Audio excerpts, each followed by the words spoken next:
السلام علیکم ورحمۃ اللہ۔ بسم اللہ الرحمن الرحیم۔ کسی شاگرد نے اپنے استاد سے کہا، ہم رات دن اللہ تعالیٰ کی نافرمانی کرتے ہیں مگر اللہ تعالیٰ ہمیں سزا نہیں دیتا۔ استاد محترم نے جواب دیا، ایسی بات نہیں، بلکہ اللہ تعالیٰ ہمیں کتنی سزائیں دیتا ہے مگر ہمیں اس کا احساس نہیں ہوتا۔ اللہ تعالیٰ کی سزائیں کیا ہوتی ہیں، سنو۔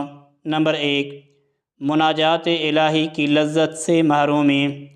کیا رب سے مناجات کی لذت تم سے چھین نہیں لی گئی؟ نمبر 2، قساوت قلبی۔ اس سے بڑی سزا کیا ہو سکتی ہے کہ انسان کا دل سخت ہو جائے؟ نمبر 3، نیکیوں کا توفیق نہ ملنا۔ ایک بڑی سزا یہ بھی ہے کہ تمہیں نیکیوں کی توفیق بہت کم ملے۔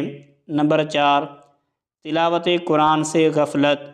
کیا ایسا نہیں ہوتا کہ دن کے دن گزر جاتے ہیں مگر تلاوت قرآن کی توفیق نہیں ملتی، بلکہ بسا اوقات قرآن کی یہ آیت سنتے ہیں جس میں اللہ تعالیٰ نے فرمایا کہ اگر یہ قرآن پہاڑ پر نازل ہوتا تو اللہ کے خوف سے ریزہ ریزہ ہو جاتا۔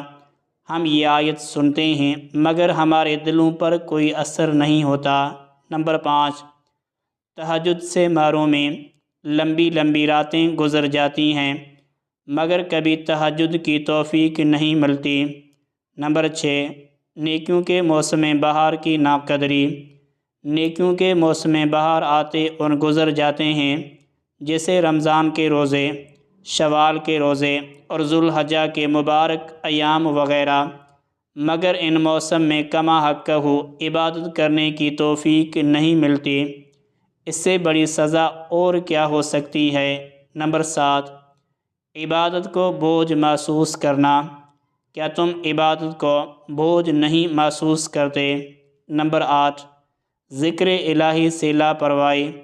کیا اللہ کے ذکر سے تمہاری زبان خاموش نہیں رہتی؟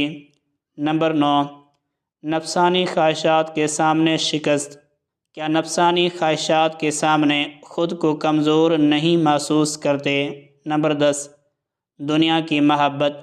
کیا تم مال و دولت اور منصب و شہرت کے بے جا حرص و لالچ میں مبتلا نہیں ہو؟ اس سے بڑی سزا اور کیا ہو سکتی ہے؟ نمبر 11، کبیرہ گناہوں کو معمولی سمجھنا۔ کیا ایسا نہیں کہ تم بڑے بڑے گناہوں کو معمولی اور حقیر سمجھتے ہو، جیسے جھوٹ، غیبت، چغلی؟ نمبر 12، فضول کاموں میں مشغولیت۔ کیا بیشتر اوقات تم فضول اور لا یعنی چیزوں میں مشغول نہیں رہتے؟ نمبر 13، آخرت سے غفلت۔ کیا تم نے آخرت کو بھلا کر دنیا کو اپنا سب سے بڑا مقصد نہیں بنا لیا ہے؟ یہ ساری محرومیاں اور یہ بے توفیقی بھی اللہ کی طرف سے عذاب اور سزائیں ہیں مگر تمہیں اس کا احساس نہیں ہوتا۔ یاد رکھو، اللہ تعالیٰ کا یہ بہت معمولی عذاب ہے جسے ہم اپنے مال و اولاد اور صحت میں محسوس کرتے ہیں، اور حقیقی عذاب اور سب سے خطرناک سزا وہ ہے جو دل کو ملتی ہے۔ اس لیے اللہ تعالیٰ سے عافیت کی دعا مانگو اور اپنے گناہوں کی معافی طلب کرو، کیونکہ گناہ کے سبب بندہ عبادت کی توفیق سے محروم کر دیا جاتا ہے۔ اللہم اعنی علی ذکرک و شکرک و حسن عبادتک۔